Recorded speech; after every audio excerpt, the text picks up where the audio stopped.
the people's opinion. Kano kapia na kalese bakaita the people's opinion. Tugezaako okulaba ebintu ebyenjawulo abamu tukaita being Ugandan, the people's opinion being Ugandan. Tugezaako tunuye ebintu ebyenjawulo bigenda maaso mu society yaffe. Na olunaku olwaleero omwami Andrew Chamagero buuza ku bantu abatulaba.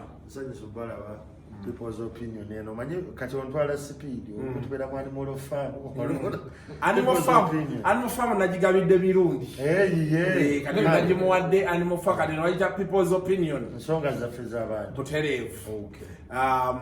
Then eno side nina mwami Nicholas Kalungi mumumanyi kucha abantu balaba gondi yaffe ya ssente abantu baagala ssente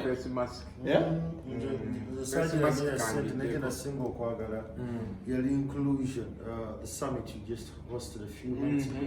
Inclusion of women into the business ekintu kikulu nnyo nyine ddala se mu mugweba. Amina.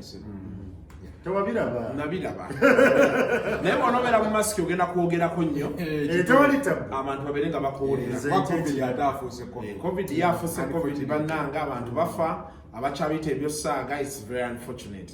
Now today we are going to talk about the media people versus journalist. Mu Uganda tulina ba journalist tulina ne ba media people. Naye abantu abasinga tebamanyi njawulo wakati wa media person ne journalist. Nicholas Kalungi. Yes sir. So compare media person ne journalist. Okay, bigambo byangusiga ko bigambo bingi. Journalist ye munamawulire. Aba yagasoma nga practicing at any level. Obo ina masters, obo ina mu degree, obo ina mu diploma. So journalist is the profession. Obera profession oba wasoma ngo be practicing. Kati nze yasoma journalism. Oba wasoma journalist. As a start point, eba gamba lawyer. Aba yasoma law. Doctor aba yasoma bya busawo. Teacher aba yasoma busomesa. Journalist aba yasoma ye start point wotandikira tuwasoma amawulire. Oba diploma oba certificate nengo ene kibaita minimum qualification. Clinical officer kaba na qualification zezimu ne doctor.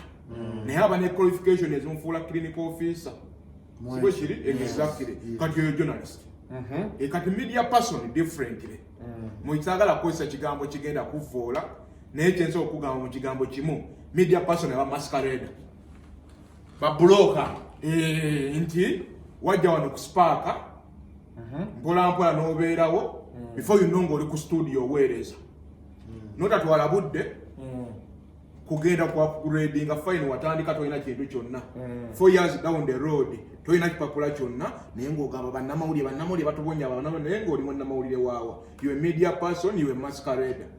Now that is one element of a media person. The other element in a broader picture of a media person is someone who is in a media business but not a journalist per se. In the Spark TV, ne NTV, ne Dembe FM, the under Nation Media Group. Kakati, there is what they call editorial. Now editorial has journalists. Ideally should have journalists, but number would the editorial. Nemuli department in the marketing, the advertising, the branding, nebirala bingi. Ezo zote zina ideally journalists. They have other people who make these things happen. Kanabo nobody classified as media people because they are part of the media, but they are not journalists per se. Watch again. Kanabo media people, but the difference between them and the other media person who is a masquerader, but they bagenda mu newsroom kuandika stories. Tanabika ku TV. So, bakola mulimo kwa yasoma advertising and Spark TV needs advertising. So abeerako in the category of supporting the editorial. Now, today we are faced with a challenge from what he has explained. I don't know, do you agree with him? Explanation Jawade. I totally agree. I know kigambo kyaganyo kwesa nenze nja kikozesa. Media personalities abasinga they are wannabes. Yakozesa kigambo masquerade kinene nnyo. Naye wannabes ebiseera ebisinga babeera talented nenga tebalina basic practicing procedures or qualification. Bebano bebaleeta nti alabika bulungi. Twagala bawala abalabika obulungi abanasoma amawulire. Kanti kumenyemenyere bwenti. Media personality lwamiti. Journalist kasuku. gwe wagasoma oli yayingira olwokuba ali talented yagasoma ewa kuwumukatise oli akigambye nti oyo abeera media personality nti yayingira because of the talent munda n'atandika obiga engeri gyebikola n'agenda n'afunawo ka certificate naye ng'akikoledde munda gwe wagenda n'osooka n'ogasoma n'otandika okukola byanjawulo. Okay. Now, totya. Why what the example? I think yes. Closest to town.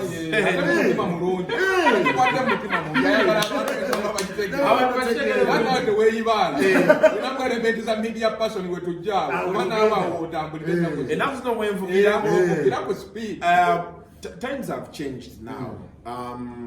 The media person is eating into the journalist. The audience, the demographic of the media consumer, it has changed over time. That the media consumer, we have what they call citizen journalism. Abatuuze tebakukubira ne bagamba wano kusaawa olabyeko omuntu mu kitundu nga bamukuta oleebuuza abatuuze bamubuuza. Because the society is now much keen. They know what is happening. Kati bwongamba nti media personalities etandise okulya into journalism. Journalism are clearly, it's a clear cut. Bwolaba journalist n'engeri gy'abuuzaamu ebibuuzo manyono nno munnamawulire. Bwolaba media personality yayagala kujja biyigiriza ki ekitambula kuba tugende, because for them they go with kanchite bugum with the wave. Batambula ne wave ne bagenda, but a journalist abeera n'ekintu kyagoberera n'agamba this is what I'm going for, these are the standards, what do I want to achieve, what is the motive, abeera ne driving basics emabegawo. Media personalities atalina media personality beebuuze kyekiriko nti bintu kyekikuleese webale nnyo ne batandikira awo. That's why TV stations and radio stations and media tuweereza ba personalities okuinterviewing abantu and we get half-baked content. Kampo ekyokulabirako omugenzi radio we yafa wano ku spark abaana be twasindika oli n'agenda abuuza Lilian Mbabazi nti owulira otya kati awulira atya, because you've sent a media personality to ask on behalf of the media house. You've not sent a journalist who knows the practicing basics of a bereaved family. Omuntu afiiriddwa tebamubuuza bw'awulira oba katukolemu tuti omukyala azadde kati awulira otya wansi azadde. These are rhetoric useless questions. They are very very obvious nti omuntu afiiriddwa nina okukaaba nnyolwa kati nkise ku rekodi ndyeba nange nnyolwa era ndi wano. Utter nonsense. So bw'ongamba nti media personalities batandise okulya into the gap of journalism. No. Journalists have maintained their stand. Waliwo Kasuku osobola okungamba nti Amita asobola okugenda ku Twitter n'atandika okubeera ne conversation ne Andrew Mwenda.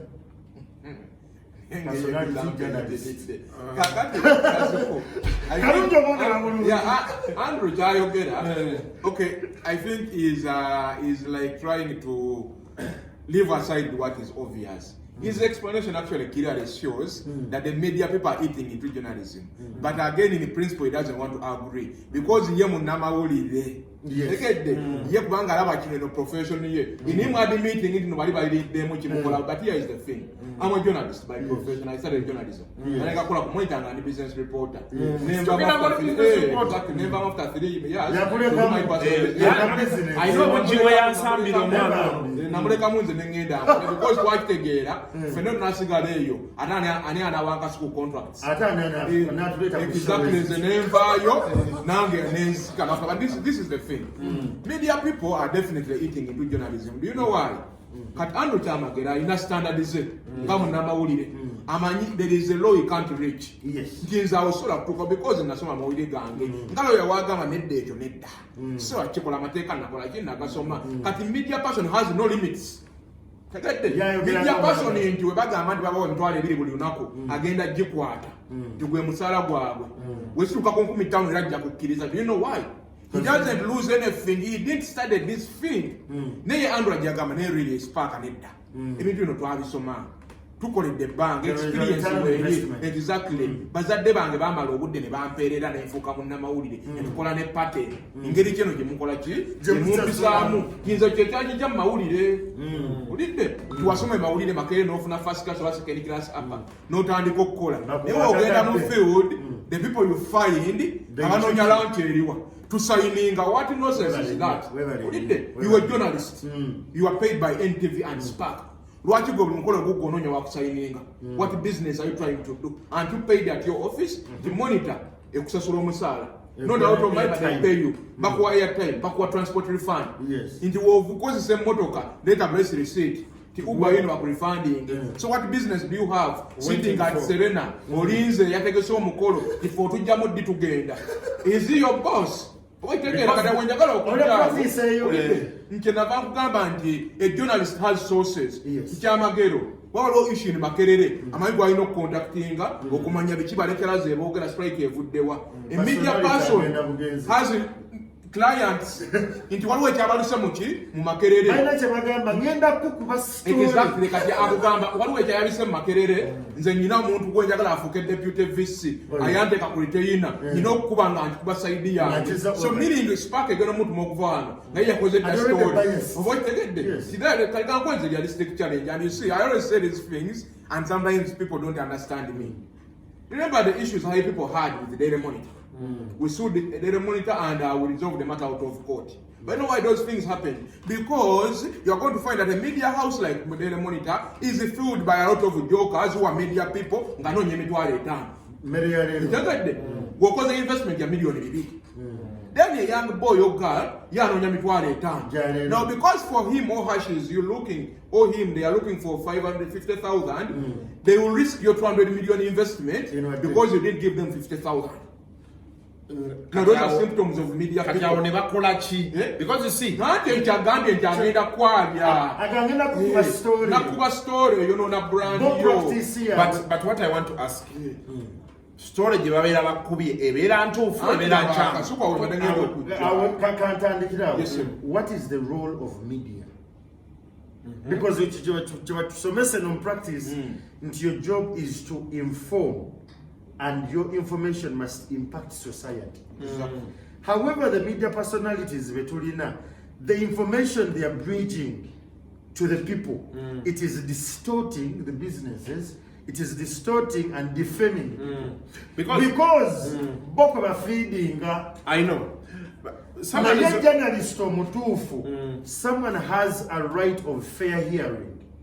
Nti high people tugenda bakuba emboozi bweti bino bitwawulidde ku bakozi bammwe nti mujje tubabuulire ekituufu omuntu ya complaining nze mu files of zino twamusasulira twakola bwetu tine bwetu so that when you lay the story you have to be balanced so which they don't do.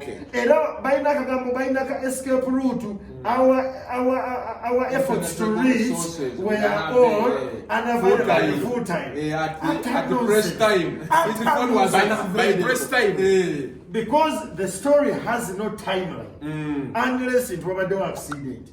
Neveranga story ngevadde investigative kitegeeza olina obudde okunoonya kalungi neekuba mwaka gumu nze nakola emboozi ku balotary nenoonya board chairman wa kumala emyezi egi paka enamufuna ne balyoka balwaninga story naye oli yandigambye katukube story aveeyo ayogere bamedia people bwe babeera ku ssimu nga barekodinga for example Andrew Chindo achikuwate because ali mu practice. Yes. And he gives you clear examples.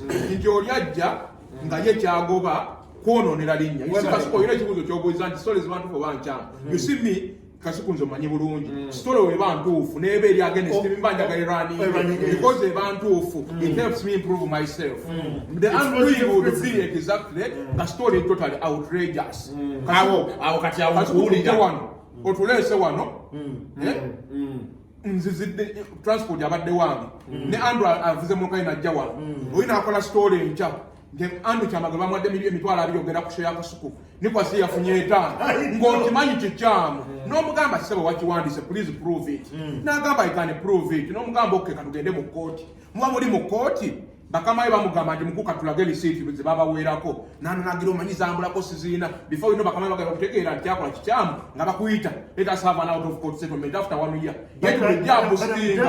ekyagedde because ye yali amanyi you can't go that far tojja genda mu kooti erinnya agenda lyonoona yusawa grape bigwerawo otegedde na when he realized that he was serious batandikira okupanika engira wakati bo abakozi bali bajjamu bakama bwende babiyingiramu direct ne bamanya. Let me ask you a question. Both of you are students of journalism. You've heard of tabloid journalism? Of course. Yeah, tabloid journalism. Sensational journalism. It's slowly taking over. But do you know yes, why? By media people. But because sensationalism or tabloid journalism in a space of so many things Andrew wants to tell you have said against. Do you know why that sensationalism is picking up? I'll give you an example, Fred Pepper. Because we have our community, our society is now more alert. Sex sells, scandals sell, scams sell, nudes sell. Kati wategera nti bibye bigenda okutunda kasuku omwana agenda kurekodinga ng'omukyalidde akateekeyo naye nga kikyatunulira kye twayogeddeko wali kwabya. The issue is not to inform the public that Kasuku is promiscuous. No. Kasuku is a womanizer. No, nze kankuwe better example. Unajimanyi. Waliwo omuntu, omusajja of course he was married. Naye nga alina relationships enda. Yeah, bangi nnyo abakiyenga, so you can't say mbu ye yali mubi nnyo. Anaawe obukola maybe wali. Exactly. Kati waliwo kiriki y'aba media people. Bamusaba ssente alina ekimu kyali akolamu. N'azibamma. Ne bategeera nti alina suutusi ebugolobi gy'atera okugenda. Ne bagenda kati waliwo omuwala gwe badiiringa naye n'amuseetinga up. Olidde? Omusajja n'atuuka mu kifo ng'abasajja baagudde. Abamuseetinga up. We yayingira ruumu omuwala teyagiggala. Aba yakeeyambula omuwala gy'aba biipinga nti obudde bwebu. Kamera zikwa papa bifaananyi ku mugumu vidiyo ziri kuuliramu nga mukulu otyo. Tulijja tugawa tuwe sente tutuwa kati leero ogenda kukola otya tegedde kati what journalism is that? What journalism is that? Kati omuntu wanyiga nakukola ekikyamu after oyinza okuwakana omuntu omukolo lyo kintu bwekyo kiwitto kyunako kasuku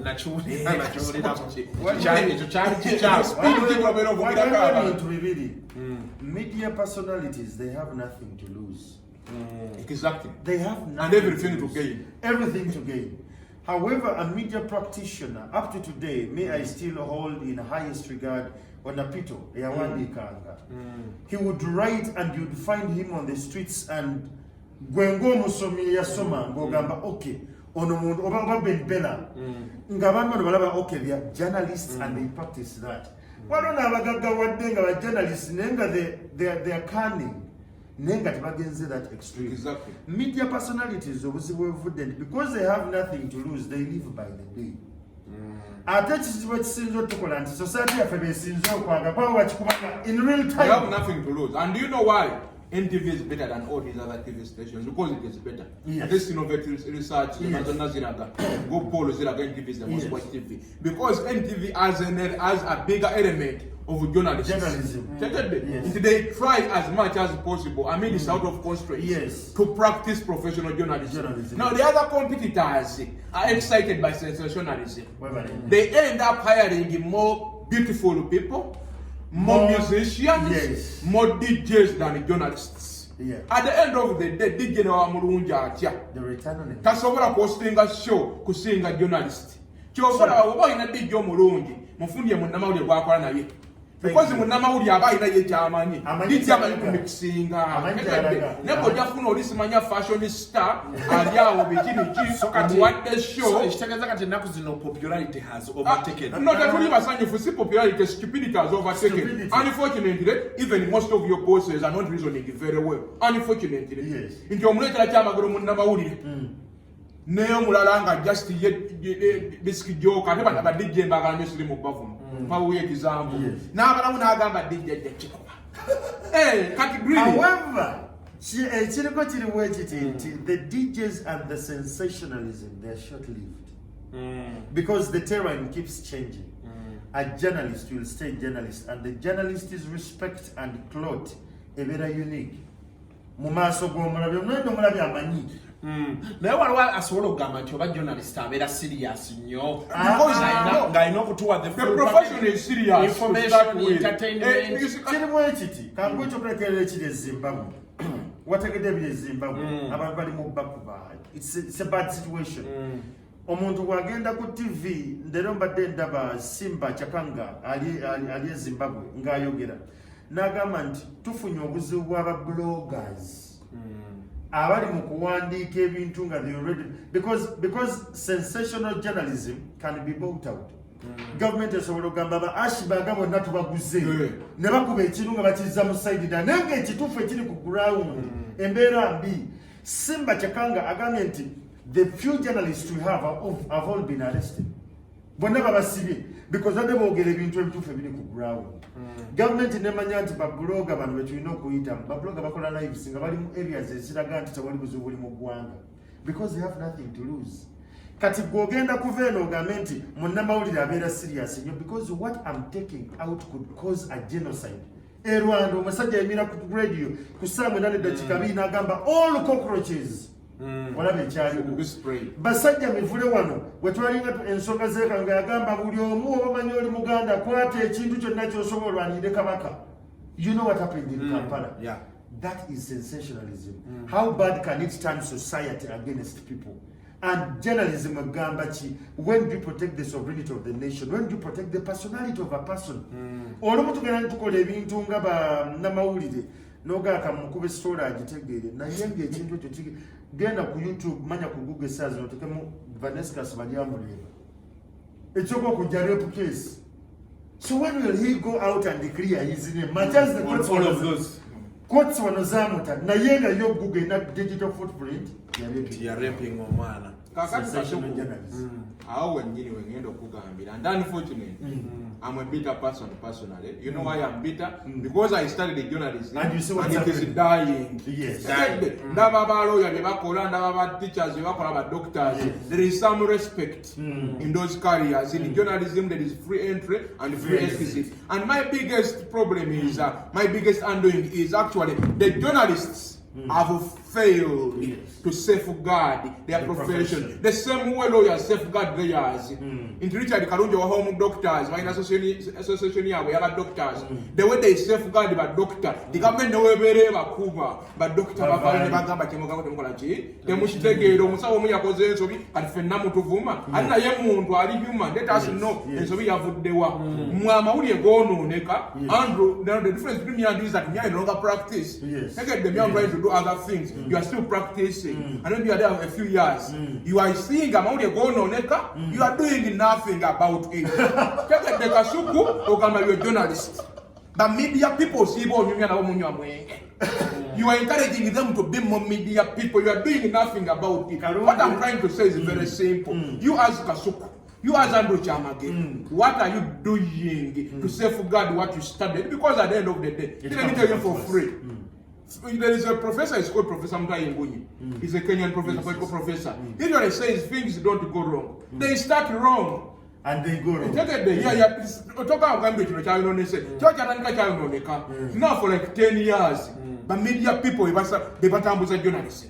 We feel very bad, we feel very betrayed. Namwe abali yo munyumya nabo museka nabo anti bakama bamwe baba suuta baba wasimanya journalist of the year. No kama journalist of the year takulangwa na class ya journalism. Basima kola kutoka introduction to mass communication. How can he or she be journalist of the year? Maybe because don't take us for fools. You see Kasuku, there is a shortage of fools in Uganda. We shouldn't try to create more.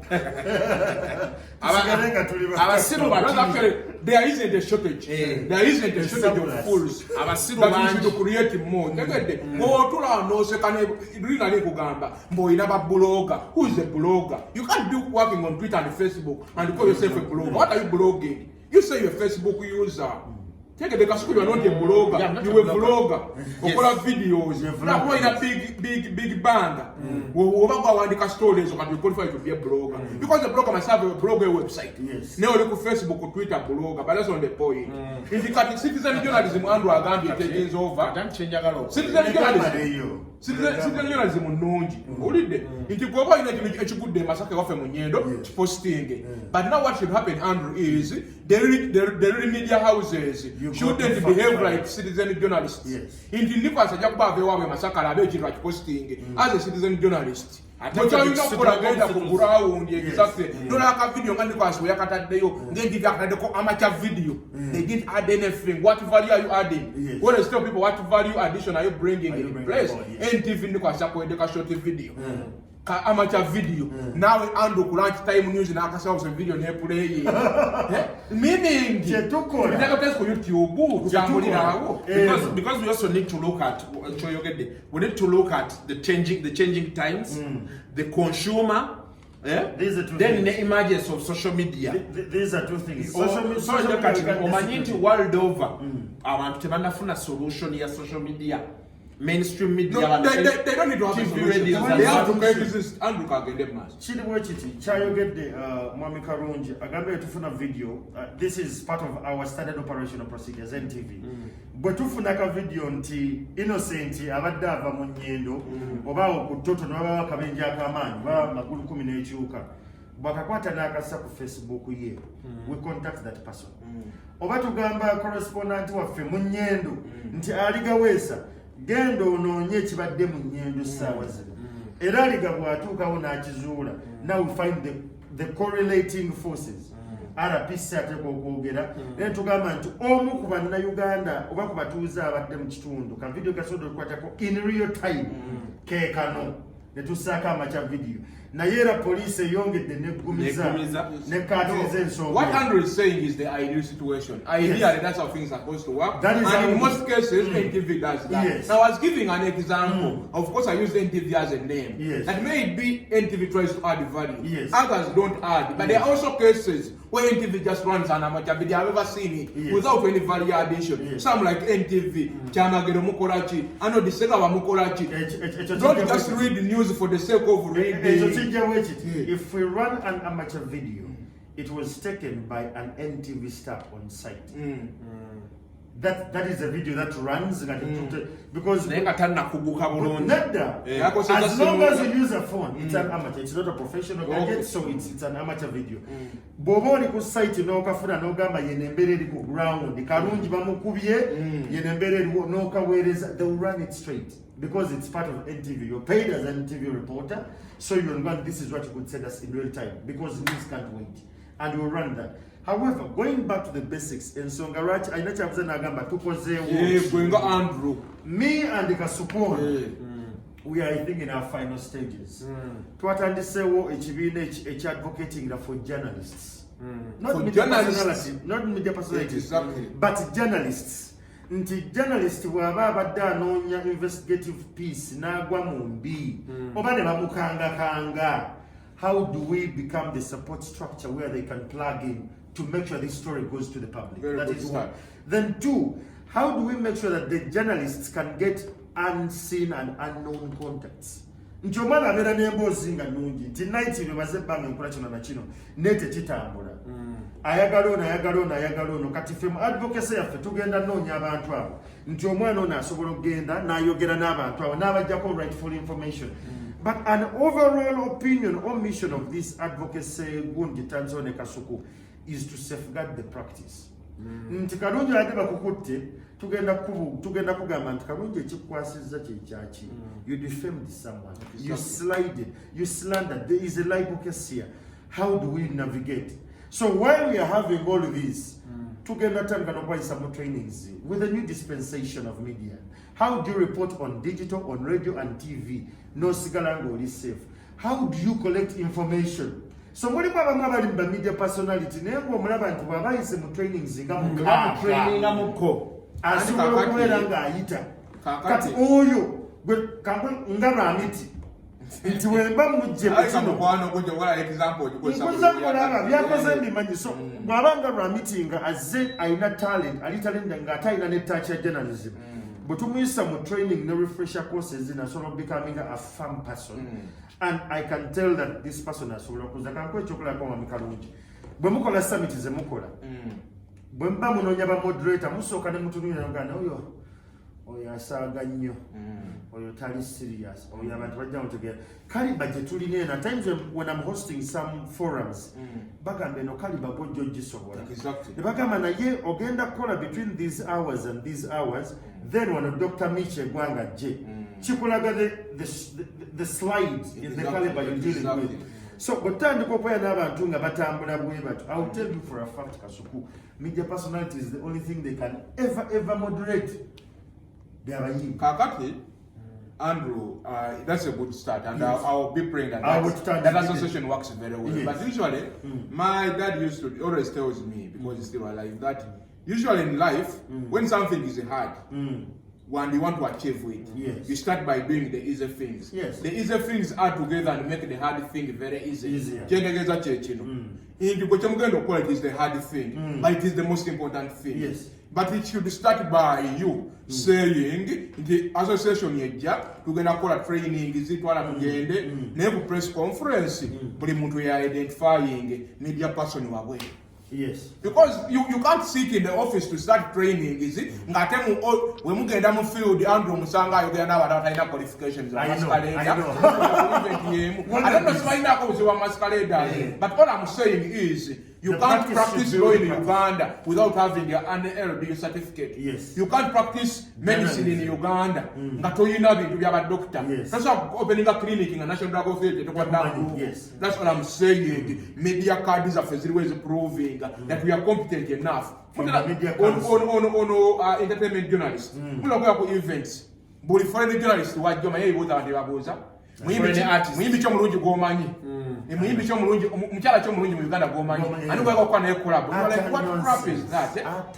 Because our prostitutes that you are selling our women to them, you have not read about the musician. Exactly. Ntikati ekyo kyogedde kwa kibayita background check Andrew akimanyi. Yabaga kuita binga Nicholas. Akola background check yes. N'amanyona akola bwati kina akikola bwati ne bwati ne bwati. Nedda abantu for example omusajja wita Ahmed Bogere Masembe is a seasoned journalist. Fine kataki akola yino yali akola. Abantu abo nga mukulu Bogere Masembe nze onabera ko naye bange tuno yali mukwano gwange nga abalina shoku sawa 10 kusam kaga bera mu preparation is tegedde kino kira kwa kitya nyimba kizengendo kuba abani benye bibozo kibengendo okubuuza atuuka kusawa 10 ku mpewo nga buli kigenda masa akimanyi tegedde era mino ogivayo nga ginyuma yobola Premier League commentary baba ali hasinze ne bayita mu manya mu ole yazalibwa wa resource center bera information weri differently Kasuku ayita talk and talk omulamu abantu ne bakumanyawo wenyini we batuukidde differently okay here's the thing maybe sometimes your preparations are not very good Georgia if you prepare you're young and naive and very funny usually you know where Andrew Aganiko has studied ready. No cola. There's not a mass. Thank you. Nobody can do no cola. The Andrew Aganiko Tasoma. Andrew Talichi. Thank for the of Atari ready. Yes, the one of Yakera Kezi. Aria Kubira Sa press conference at Tanise. Because one to go to press conference at Tanise. Minister Mukogera. Katoyava and reporting what you said. Can you challenge you now? Mumateka Batita approbating and reprobating. Ntibanna mawulire kye tuyina you are approbating and reprobating at the same time. Ekitegeeza nti kyekino example beera nti Nicholas singa afa nga Kasuku gwawadde wiiru ye nga wiiru egamba Kasuku emmotoka yange kaŋŋambe whatever mmotoka it is premier yange ngenda gye kuwa Kasuku kaŋŋambe kaploti kange kenagula eyo mu kyalo ekyazanga ka Andrew Kyamagero ebisigadde bya batabani bange ne mama waabo Kasuku nga ye administrator of that will kati by approbating he approves that will kinga bweri but now if he reprobates kitegeeza agamba emmoloka bagimpadde enzikiriza ne Andrew takasirirye it is the same will my boss the same will stated the clear thing so you approbate by approving it now if you reprobate you are disapproving it gwe bibyo bikiriza mbabana tugenda ba I think it is the same will either approve the will in its totality or reject it totally kati bwe buzumulina mawulire If you want to play journalism media person, media person. Oh no, you're Kasuko. Sometimes he's a very good journalist. No, sensational as he is. Yes. Abu Zabi no gamba. Yeah, that is a journalism question. Yes. Before you know that you can get kiraya. How am I kiraya? And you muntu wange.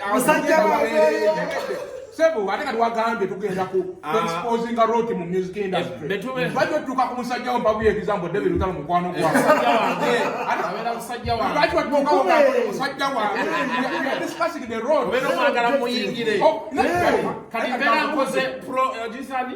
You are appropriate and reprobative. Oba ku bebe. Kamili omuletedde. Shimba tomulekedde yo kantu. Lwaki kutala tonyi. Tukuba mulundi kuba ogambe bikyebyo. Naye wabaye n'ekitamu kyakola kyogere. Actually, woba nayo jamugamba nti sebo David. Nawe byokola abantu akola ki? Babira basa David. Saba oze byo tebabiraba. Tikati oludo tuwa hit song is not a fact. Oludo tuwa hit song. Kati tumogera kondi anko aya nyigire. Hit way. Anyway, ateke kyolese kituufu kyekisizo tuleetera obuzibu naddala music business nti omuyimbi baafuuka mukwano gwate nogezaako muweeweeta lwotamuweeweese kyakola kati nakyusaamu kati ndi muzibu muke ennaku nagamba kanzeyo ku origino kuba ate era newe twayogeranga amazima era ng'oli agatekinga in yesanyiga naye oba ogogedde naye bw'omuskipinga leero ate enkya noyogera amazima nanyiga positive criticism. Absolutely. Waba 100 aze wanonga ziputazisibye. Nayo nga mukulu kintu kyo yagala okukola. Kiba kibi ayinza okunyiga naye bw'amana agambo wange.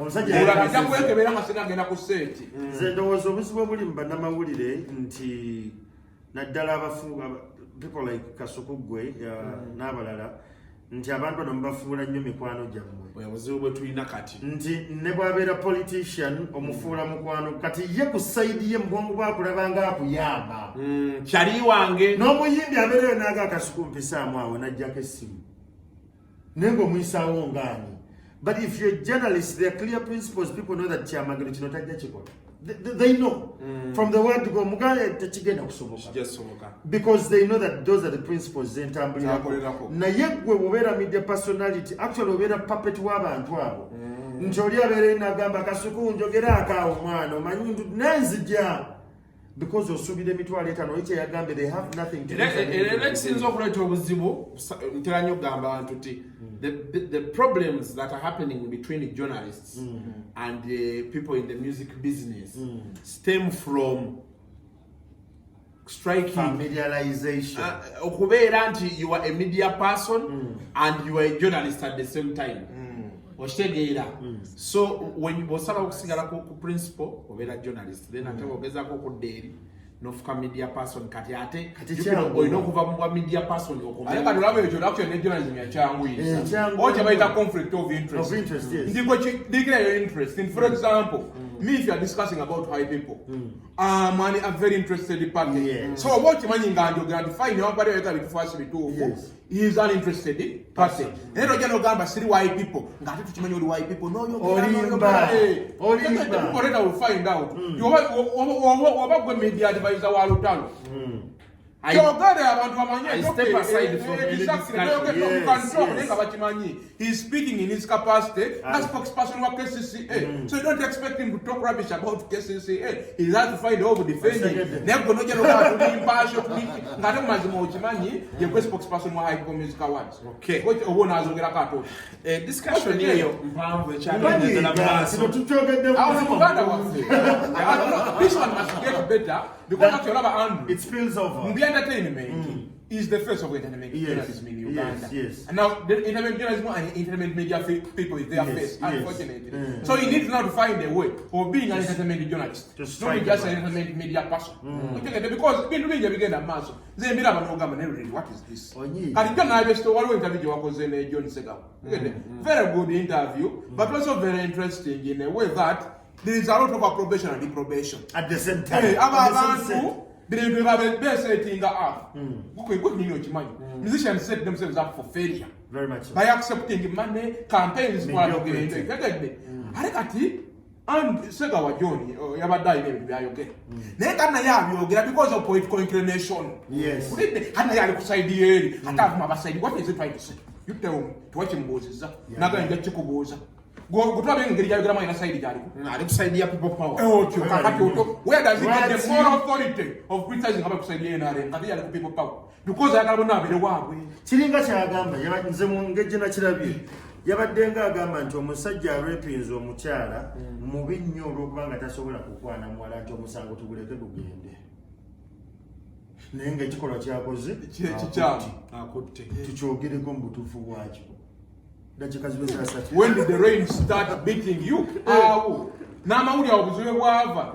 Andrew agambye oli MP agenda kwesimba tova wakaawe. Yes. Ayizi servant gwe housemate WhatsApp. That's the thing. Anakuwacha respect Kasuku. That's so on. The discussion between a journalist and a media person goes on. And as a disclaimer, yes, let people not misunderstand me and Andrew. Yes. We have no problem with media people. They are brothers, they are our sisters. But we need all we are saying, they should align. Yes. Bagende basome. Lwaki Kasuku obera mu mawulire emyaka mukaaga toyina bipapula. Olize bali gobozi mb'omutima. Genda osomeyo course nammwe. Ate waliwo ne kamera. Bazamu ne babitusaba ebipapula media council. Bw'ogenda era ba media people ne bagamba nti media council. Bw'ogenda mu any presser. You can tell a journalist and a media personality. But journalists, the way we dress, even the way we carry ourselves is different. But exactly. They are never settled. You can tell there is no a clear motive and objective to where they are. Their motive is lunch and money. Thank you. Kati UCC yatuyambe ne media council buli omwate keye papulo buli. Kenjagala. Andrew ndi musajja minimum qualification yerichi? Minimum qualification tutandika na diploma. Babera baagala diploma. Baagala diploma. Kati na diploma n'ogisaayo naye ng'eri ku original what they do UCC. Bw'ogamba nti osomera mu university wait they share those papers with that particular institute to verify. To affirm if it's there. Kati abali mu practice we already did what they call neutralizing our documents. Nti lawyer azisaako siiru nga amaze ozikebera n'obeera nazo. Nti luozibereza kasabala ko siiru eyo etambula. Ezo tonnakikola. Nina bagitaka verifying ku university engineer. Which is oteekayo kati ekyo kigenda tuyamba okukiryalinga we ey'abana abaana bagula. I'm only worried for one thing. If that thing is implemented ku speed, I don't know how many people remain in media houses, mainly radios. You'll see radio station, you're just losing 90% of their staff. Because they invest in time.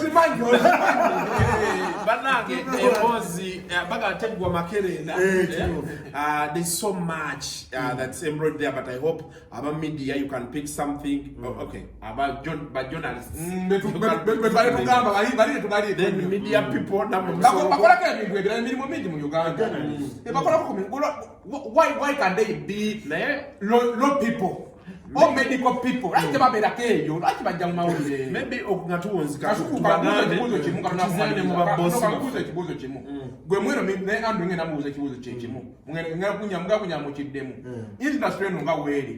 would you advise your son or daughter to study journalism? No. You see? You know why? Nina mwala sister wange yadajja babiri actually. Nembaga no mugende musome psychology. Nze bampa free masters ya journalism najiganye. Nengamba I'm going to pay for myself to do masters in commercial law. Yes. Because how can I do a master's in journalism where everyone anywhere can come now posturing senior journalist. Senior journalist way.